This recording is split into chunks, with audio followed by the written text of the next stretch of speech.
Bien, este pasaje de Hechos capítulo 5, versículos 17 al 42, vamos a reflexionar en él un momento, y el título del sermón es Determinación y Osadía.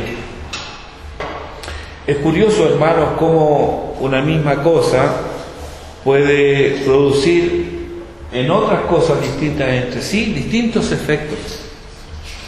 Por ejemplo, el calor del sol. El calor del sol, por una parte, derrite la cera, pero este mismo calor endurece la greda. Es el mismo sol, es la misma temperatura para ambos, pero en uno la cera se derrite y en el otro la greda se torna dura como roca. Bueno, no tanto como la roca, pero dura. Así es también con la predicación. En Hechos 2 tenemos a Pedro predicando. Al leer en Hechos 2 los versículos 22 al 36, y al compararlo con las palabras dichas por el mismo Pedro en el capítulo 5, los versículos 29 al 36, al 32, nos encontramos con un mismo argumento. Pablo está diciendo de manera distinta, Pedro está diciendo de manera distinta la misma cosa. ¿Qué es lo que él está diciendo? En ambos queda manifiesto que ellos entregaron y mataron al Mesías, que Dios resucitó a Jesús, que le exaltó como príncipe y salvador, y que puede dar arrepentimiento y perdón de pecados. Esto es más o menos el mensaje en un pasaje y en otro. El mismo mensaje. ¿Cuáles fueron las reacciones ante este mensaje? En Hechos capítulo 2, versículo 39, encontramos la reacción a este mensaje. Al oír esto, dice, Hechos 2:37, al oír esto se compungieron de corazón y dijeron a Pedro y a los otros apóstoles: varones hermanos, ¿qué haremos? Ahora en Hechos 5:33 vemos la respuesta a este mensaje también. ¿Y cuál es? Dice aquí en Hechos 5:33, ellos, oyendo esto, se enfurecían y querían matarlos. Tanto en uno como en otro mensaje, el argumento es el mismo. Sin embargo, las respuestas son distintas.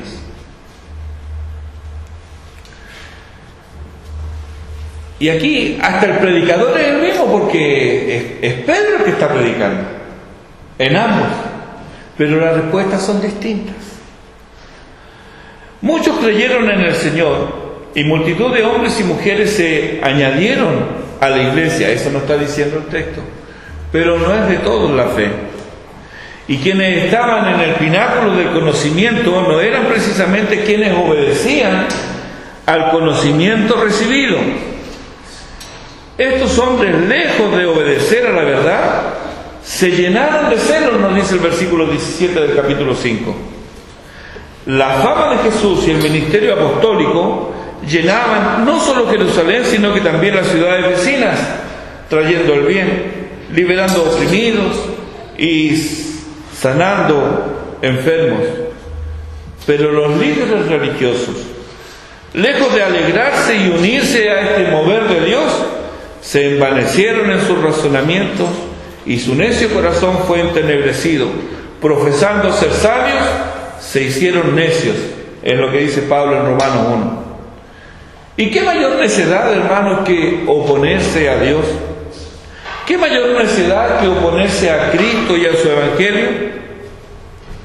Con determinación y osadía se opusieron a los apóstoles y a la iglesia, no por la falsedad del mensaje que predicaban, sino por querer mantener el poder y autoridad de la que gozaban, tanto política como religiosa. Esa era la razón que estaba en el fondo. Pero este poder y autoridad, el pueblo ya no lo veía en ellos, sino en los predicadores del Evangelio de Cristo. Hoy día, al predicar el Evangelio también experimentaremos oposición. oposición política, oposición religiosa, oposición social. Algunos obedecerán a la fe, pero habrán quienes se opondrán. Algunos se gozarán en su salvación, pero otros causarán dolor a los santos. Algunos desde fuera, otros desde dentro. Habrá los Herodes y los Caifás, pero también los Diótrefes y Alejandro el Calderero.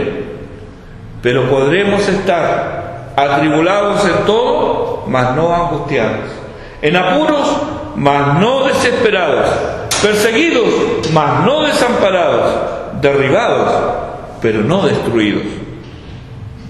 ¿Y cómo puede ser esto?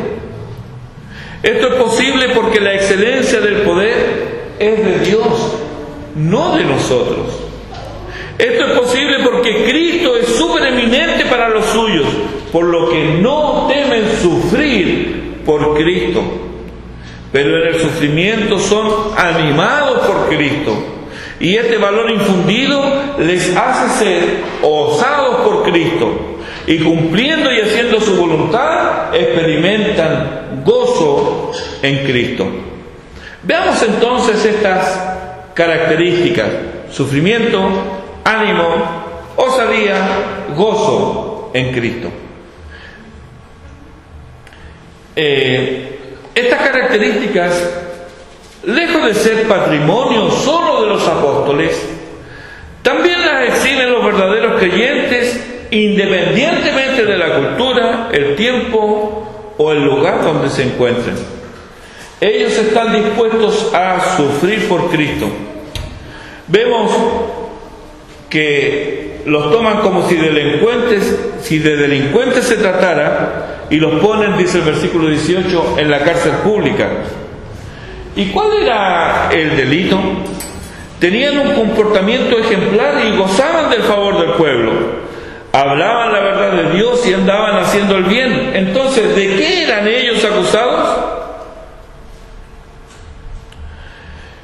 Les habían prohibido hablar del nombre y enseñar su doctrina, pero en ellos había temor de Dios y harían lo que Él les mandaba hacer, no lo que el temor al hombre consideraba prudente hacer, que no era otra cosa que someterse a sus caprichos y callar la verdad.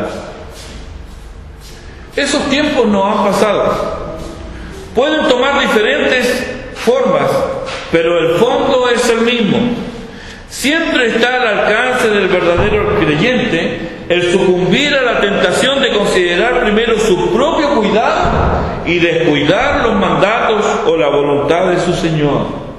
Bunyan y con él muchos disidentes podrían haber llevado vidas tranquilas, tan solo si acataban la orden de leer algunas cosas desde el púlpito. Pero esto era opacar el mensaje del Evangelio. Él y otros se negaron a hacerlo, y no solo se les prohibió predicar, sino que en el caso de Bunyan, él fue encarcelado por 12 largos años. William Carey podría haber llevado una vida tranquila como pastor y zapatero, pero él quería compartir el Evangelio en todos los rincones del mundo. Llegado a la India, se le prohibió predicar a los nativos. Era esa la razón por la cual él había viajado, pero apenas llega, le prohíben hacerlo. Nada lo detuvo. Hizo lo que Dios le mandó a hacer y pagó el precio. Necesidades físicas, dolor emocional, sufrimiento.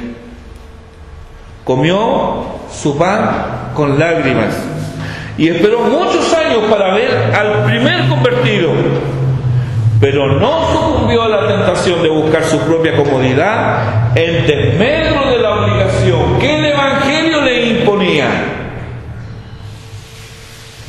Bueno, se podría decir, Bunyan era un bautista del siglo XVII y William Carey era un bautista de la segunda mitad del siglo XIX, y eso eran otros tiempos. Pero si piensas así te equivocas. En pleno siglo XX surgió en Alemania la figura de Hitler. Los pastores podrían continuar en sus iglesias y seminarios siempre y cuando firmaran un juramento de fidelidad al Führer. ¿Cristo o Hitler? La elección parece sencilla. No parecen haber dudas en la elección de a quién seguir. Pero muchos firmaron el juramento. ¿Por qué? Porque si ellos firmaban, tenían la seguridad de una casa donde vivir, un sueldo con el cual subsistir y una pensión segura para el otoño de sus vidas. Quienes no firmaron fueron destituidos de sus cargos, algunos fueron desalojados de sus viviendas, fueron perseguidos y condenados al ostracismo, y algunos pagaron con su vida su lealtad a Jesucristo. Es que si vives piadosamente, atraerás el sufrimiento. Lucas registró en su Evangelio, en el capítulo 21, versículo 12, lo que Jesús dijo que pasaría con quienes le sigan. Y ahí encuentra dos palabras: persecución y cárcel. Pablo a Timoteo, en 2 Timoteo capítulo 3, versículo 12, dice: y también todos los que quieren vivir piadosamente en Cristo Jesús padecerán persecución. Y Pedro nos recuerda en 1 de Pedro capítulo 4 que nosotros debemos armarnos del mismo pensamiento. Seguir a Cristo, vivir en Cristo, nos hace partícipes de las aflicciones por el Evangelio según el poder de Dios. Pero debemos considerar 2 Timoteo 4:5, cuando el apóstol dice: sé sobrio en todo, soporta las aflicciones, haz obra de evangelista, cumple tu ministerio. Quienes sufren por Cristo también son animados por Él. Los versículos 19 y 20 nos muestran la intervención divina, animándoles y dándoles guía. Aquí en el capítulo 5 de Hechos, ellos están presos por la palabra de Dios, pero la palabra de Dios no puede estar así. Por ello Dios consuela no a los que se victimizan, sino a quienes se han determinado a obedecerle cualquiera sea el costo. Son estos los objetos de su consuelo, aquellos que débiles en sí mismos se abandonan a Cristo. Mira con qué seguridad y gozo el apóstol Pablo transmite esta idea en 2 Corintios capítulo 1, versículos 3 al 5. Dice ahí Pablo: bendito sea el Dios y Padre de nuestro Señor Jesucristo, Padre de misericordias y Dios de toda consolación, el cual nos consuela en todas nuestras tribulaciones, para que podamos también nosotros consolar a los que están en cualquier tribulación, por medio de la consolación con que nosotros somos consolados por Dios. Es cuando estamos enyugados a Él, cuando llevamos su carga, que podemos hacer nuestra la invitación del Señor, que dice: venid a mí todos los que estáis trabajados y cargados, y yo os haré descansar. Aquel que fue consolado y animado por ángeles en el huerto de Getsemaní, sabe también enviar sus espíritus ministradores para socorrer a los suyos. Pablo, escribiéndolo a los Corintios, les cuenta que cuando vinieron a Macedonia fueron atribulados en gran manera, y dice él ahí: de fuera conflictos, de dentro temores, pero Dios, que consuela a los humildes, nos consoló, dice Pablo. Podríamos preguntarle: ¿cómo te consoló Pablo? ¿Acaso vino un ángel del cielo? ¿O tuviste una visión del paraíso de Dios?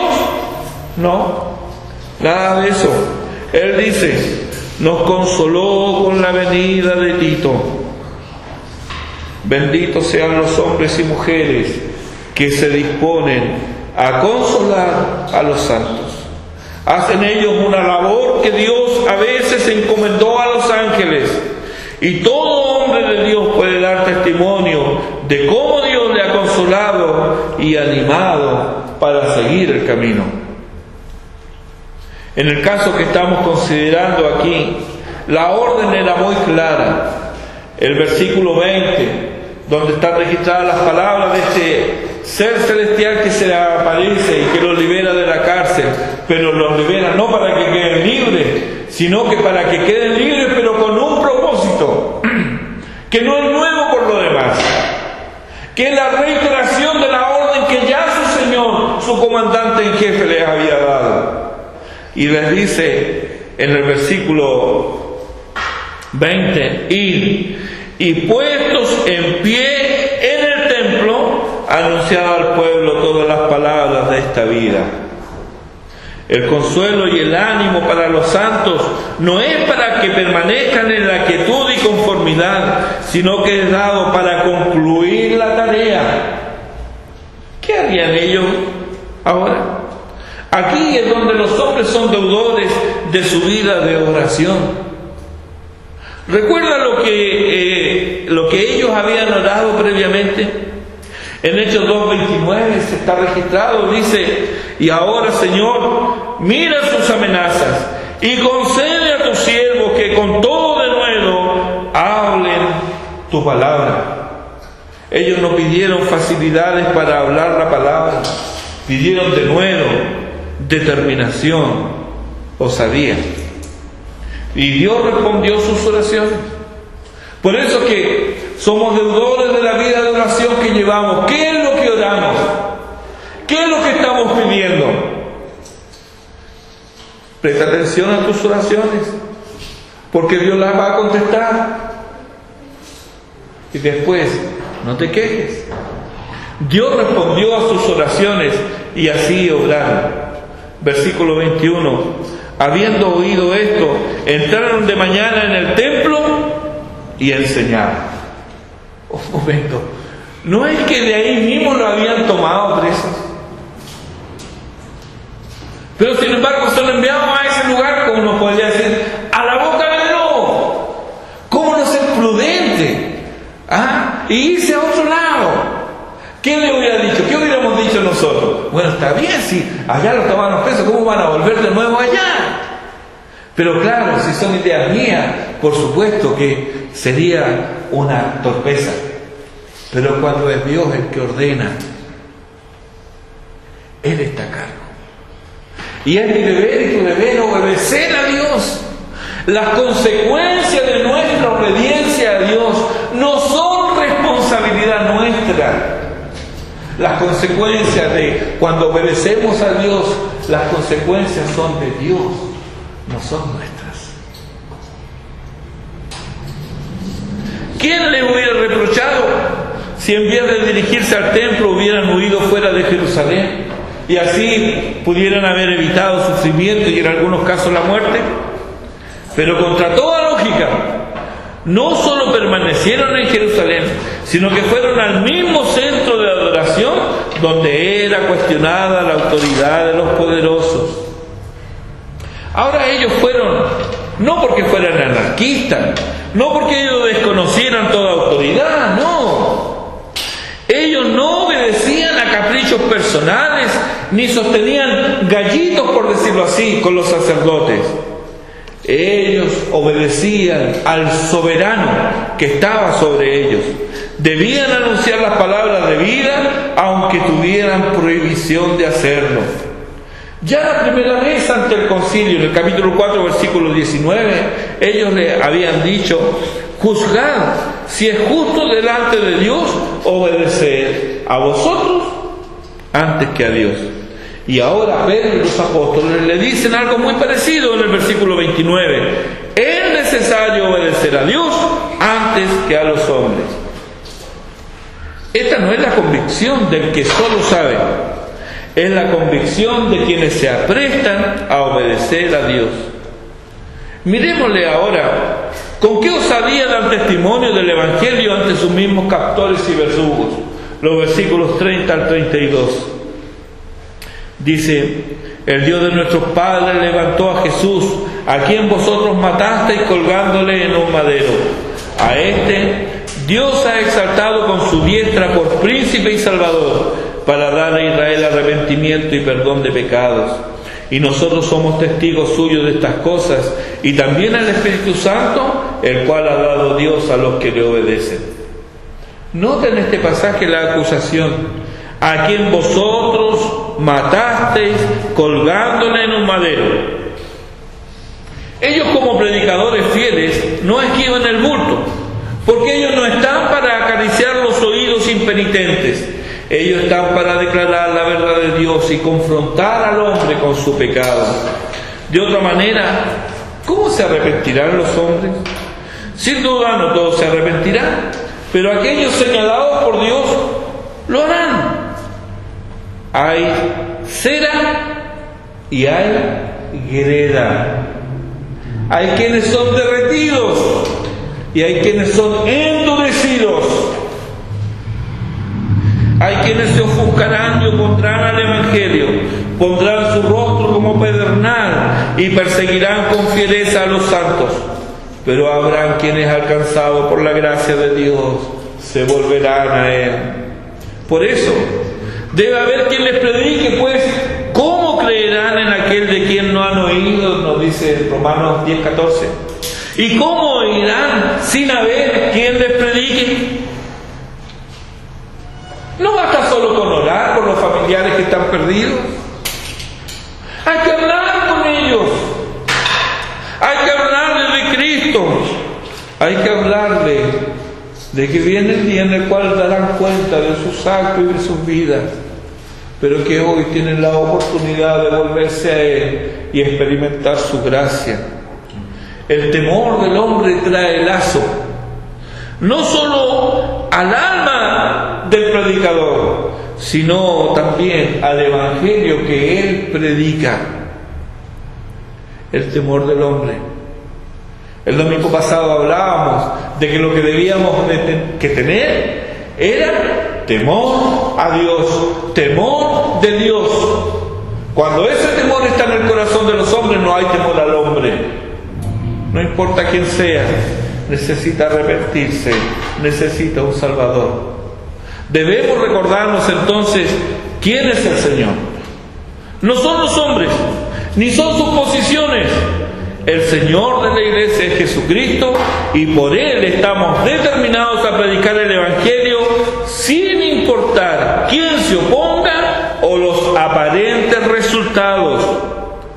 Los hombres carnales miran los números y se deleitan en cifras, se felicitan de sus logros y admiran sus edificios, pero Dios se agrada de aquel que persevera haciendo su voluntad, de aquel que tiene la osadía de prender una débil llama solo con el objeto de hacer brillar la luz de Cristo en los corazones entenebrecidos.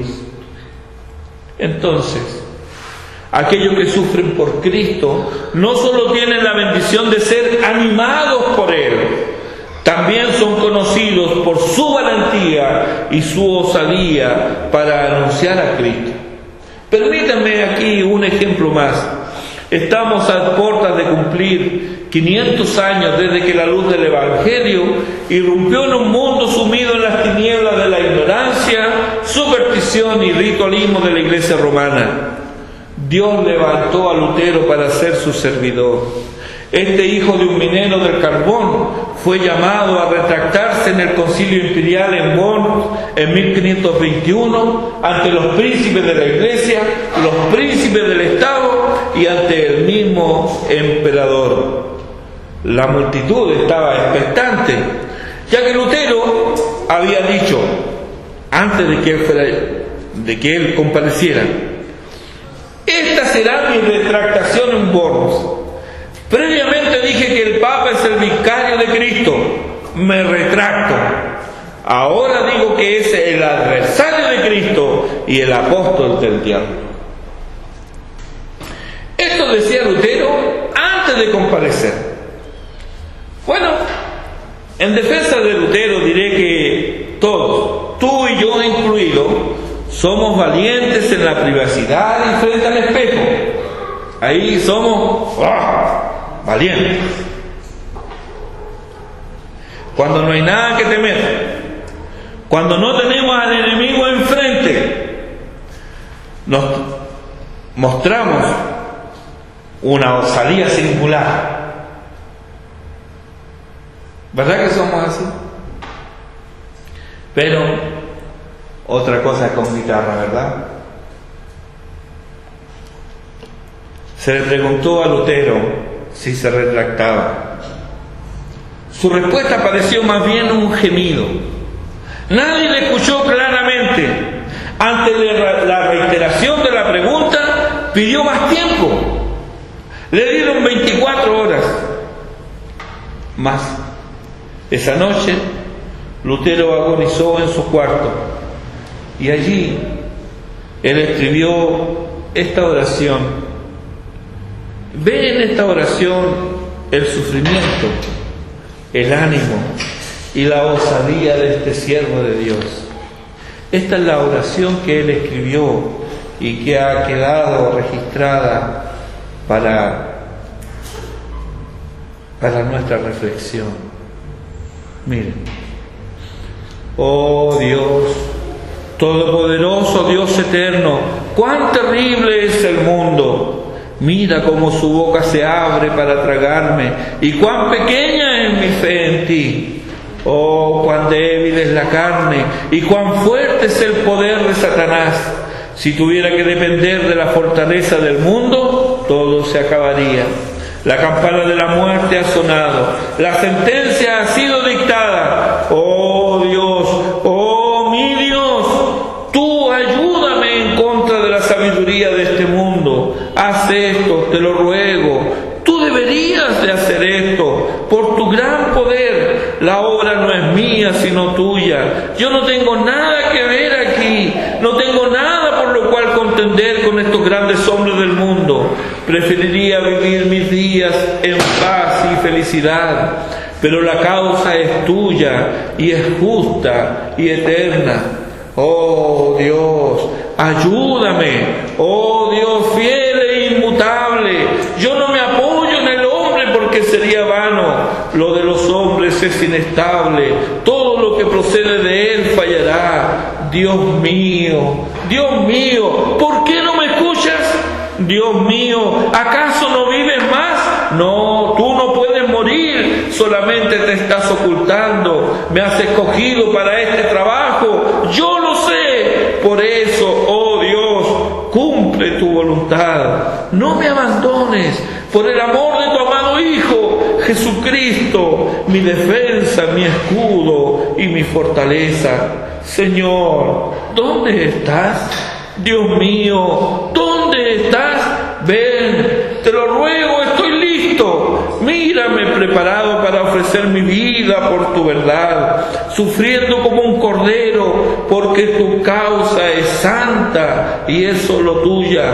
No te dejaré ir, no, ni aún por la eternidad. Y aunque el mundo estuviera saturado de demonios y este cuerpo, que es obra de tus manos, fuese arrojado y pisoteado, cortado en pedazos y consumido hasta las cenizas, mi alma es tuya. Sí, tu propia palabra me lo asegura. Mi alma te pertenece y habitará contigo para siempre. Amén. Oh Dios, envía tu ayuda. Amén. Esta es la oración que hizo Lutero antes de comparecer. Dios envió su ayuda a Lutero, a Buña, a Carey y a cuantos esperaron y esperan en él. Debemos tener en cuenta que la ayuda de Dios no siempre es para librarnos del sufrimiento. Él permite que algunos de sus hijos pasen por el sufrimiento, pero con la convicción del salmista en el Salmo 23. Aunque ande en valle de sombras de muerte, no temeré mal alguno, porque tú estarás conmigo. Los apóstoles, luego de ser azotados, ellos son puestos en libertad, pero amenazados para que no hablen más en el nombre de Jesús. Lucas registró en su evangelio una bienaventuranza extraña para el cristiano moderno. En Lucas 6:22 dice: bienaventurado. ¿Quién no quiere ser bienaventurado? Todos queremos ser bienaventurados. Dice, bienaventurado, esto lo dijo el Señor: bienaventurados seréis cuando los hombres os aborrezcan y cuando os y desechen vuestro nombre como malo por causa del Hijo del Hombre. ¿Quiénes son así bienaventurados? Pueden hacer lo que hicieron los apóstoles en obediencia a su Señor. Gozaos en aquel día y alegraos, porque he aquí vuestro galardón es grande en los cielos. Hechos 5:41 nos lo confirma. Dice allí: y ellos salieron de la presencia del concilio gozosos de haber sido tenidos por dignos de padecer afrenta por causa del nombre. En el sufrimiento ellos fueron animados prosiguieron su labor con valentía. Esto no evitó el sufrimiento, sino que al parecer lo atrajo, pero ellos hicieron lo que tenían que hacer con gozo. ¿Puedes entenderlo? ¿Acaso les gustaba el sufrimiento por el sufrimiento? En absoluto. Ellos se gozaban en Cristo, se alegraron por tener el gran honor de ser dignos de padecer afrenta por el nombre. ¿Y cuál fue el resultado de este gozo en el sufrimiento? Ellos, versículo 42, todos los días en el templo y por las casas no cesaban de enseñar y predicar a Jesucristo. Tanto pública como privadamente, ellos siguieron predicando con mayor fuerza e insistencia. Hoy, las luces de la modernidad han traído cierta luz a nuestro mundo caído, pero no nos equivoquemos. La luz brillante del conocimiento ciega el entendimiento de los hombres a su condición caída. Ellos siguen en la oscuridad si no les resplandece la luz del Evangelio de la gloria de Cristo. Y muchos creyentes se dejan seducir por el brillo de luces artificiales y así dejan de ser ceras y sus corazones se convierten en gredas a quienes el sol de justicia endurece con su luz y calor. En esa condición huyen del sufrimiento y se convierten en agentes secretos del Evangelio.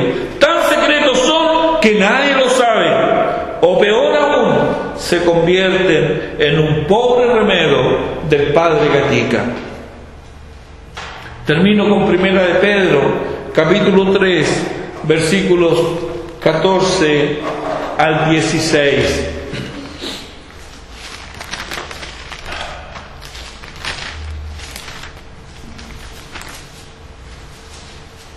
Dice: mas también si alguna cosa padecéis por causa de la justicia, bienaventurados sois. Por tanto, no os amedrentéis por temor de ellos, ni os conturbéis, sino santificad a Dios el Señor en vuestros corazones, y estad siempre preparados para presentar defensa con mansedumbre y reverencia ante todo el que os demande razón de la esperanza que hay en vosotros, teniendo buena conciencia, para que en lo que murmuran de vosotros como de malhechores, sean avergonzados los que calumnian vuestra buena conducta en Cristo. ¿Notaste las palabras que hay aquí? Habrán padecimientos, habrá murmuración y habrán calumnias, pero nada de esto importa. Lo importante es santificar al Señor en nuestros corazones y tener buena conciencia.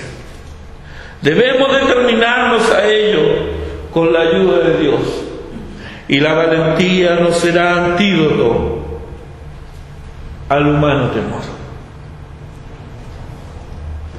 Dios tenga misericordia de nosotros y nos bendiga, haga resplandecer su rostro sobre nosotros, para que sea conocido en la tierra su camino y en todas las naciones su salvación. Dios bendiga nuestra nación, Dios bendiga nuestra congregación, Dios bendiga este lugar para que muchos conozcan al Señor. Dios nos bendiga. Oremos.